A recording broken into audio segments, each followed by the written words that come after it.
Hey folks, executive orders, executive actions, what's the difference? We'll talk about that and more on this edition of Tune In. Hi folks, thanks for tuning in. Here's your host, Representative Rick Crawford. Hey folks, we are back on Tune In. This is our first edition of 2016, and I want to recap, before we get into the executive order, executive action thing, I want to recap 2015 for you and let you know kind of why we developed Tune In, what it's for, how it came about, and what we've been up to over the course of 2015 as it applies to your communications and what we do and how we respond. First off, let me just tell you that we responded to 32,833 individual correspondence or communications last year.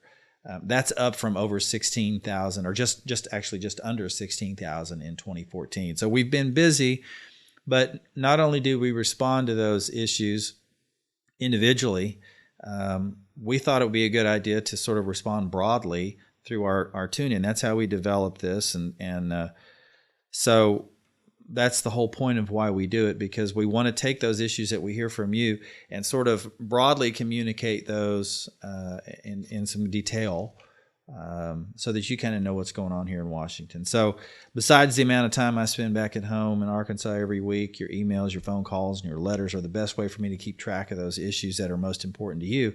So please continue to call in, write in, email us. We want to hear from you, and we'll continue to update you every week on TuneIn. And if you ever want me to address something specifically on the show, just write us a letter, give us a call, shoot us an email, or tweet us at Tune-In AR1, and we'll do everything we can to include that.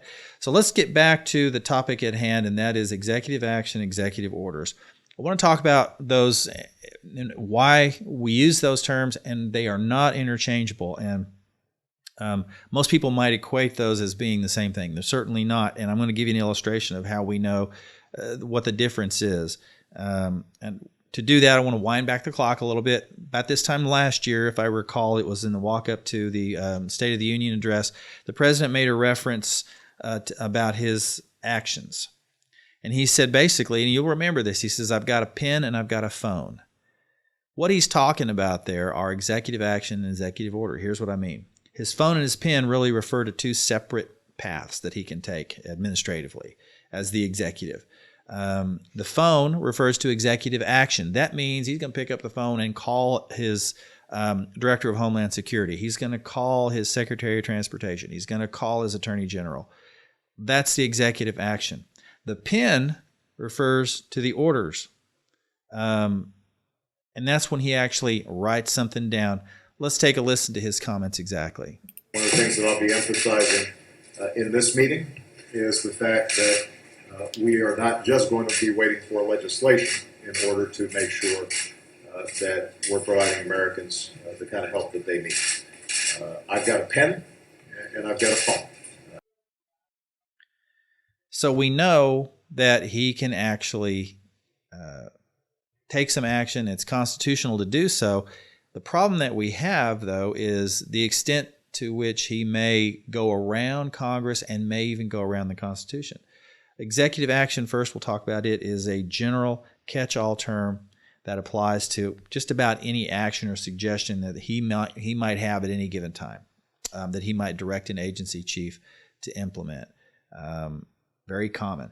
Executive orders, a little bit different. They're much more forceful, much more impactful. They're more concrete. They actually are put into the Federal Register and have the force of law. President Obama is certainly not the first president to issue executive orders. I think throughout history they all have. Going back to George Washington, he issued 8 executive orders. A little more contemporary, FDR issued 3,522. Now, he was president for 4 terms. He was elected to a 4th term, died in his 4th term early on. But the point is he issued over 3,500 executive orders himself. And that brings us up to our president now, President Obama, who has issued 224 executive orders. Now, nothing that the president issued or talked about or announced on Tuesday could be classified as an executive order. They're really just actions. And if you want to assign a title to him, but I'm not even sure that's an accurate term, because really what he did was just sort of talk about some things. Let's give you a few ideas of some of the points that he made. The first two were just previous rules that were simply finalized by the Bureau of Alcohol, Tobacco, and Firearms, or what we call the ATF. First of those, requiring dealers who ship firearms to report lost or stolen guns. It may affect the industry to some degree, but it certainly would not have an effect on an average citizen. The next one requires members of gun trusts who will transfer weapons like machine guns, short barrel shotguns to undergo background checks. He basically just restated that. His next announcement concerned guidance from the ATF as to what it meant to be engaged in the business of selling guns. Now, if you've got a gun, a shotgun, or even a handgun that you want to sell to your friend, you are not necessarily a dealer. Therefore, that wouldn't have an impact on you. What we're trying to do is identify who those dealers are, what frequency do you sell firearms, and if you're registered as a licensed firearm dealer, and certainly that would require a license and background checks. Again, this won't affect the average citizen because the average citizen is not a firearms dealer. These are things that are already in place. So basically, he's just sort of restating some things. I'll get to that just in a minute. But he also proposed focusing more efforts on enforcing laws that are already on the books and allowing for increased access to mental health care. Both of those issues that we in Congress have been telling the president need to be better addressed and really are more at the root of the causes of gun violence. And so what does that mean for you? Well, quite frankly, in our office, we've spent a lot of time since Tuesday reviewing what the president proposed, which really wasn't much of a proposal as much as it was rhetoric, and we're continuing to review the details of what he had to say. But what we do know is anytime that the president has tried to attack the Second Amendment, which, by the way, is very unambiguous, very, very clear on what the Second Amendment states. Every time we've stepped in and prevented that. I'll give you an example. Most recently, last year, the ATF tried to ban M855 green tip ammunition, but myself and several colleagues, we joined in the House, we joined onto a letter with Judiciary Committee Chairman Bob Goodlatte, and we caused the ATF to reverse that ban. It seems to us for the moment right now that the president's announcements were really nothing more than rhetoric designed to appease certain elements of anti-Second Amendment groups, and really nothing much else. And so what we can agree on, I think we can agree on that we want safer communities. But what we don't agree on is how we do that. And the president's proposals didn't do anything to help provide safer communities. And they would not have done anything to prevent what took place in really what motivated him to make this announcement on Tuesday.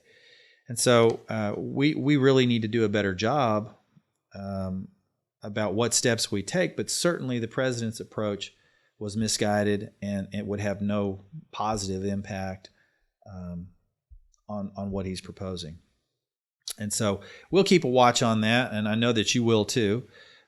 So keep the calls coming, keep the letters coming, and let us know what's on your mind, and that's the whole point of our show. And it looks like we're just about out of time for today.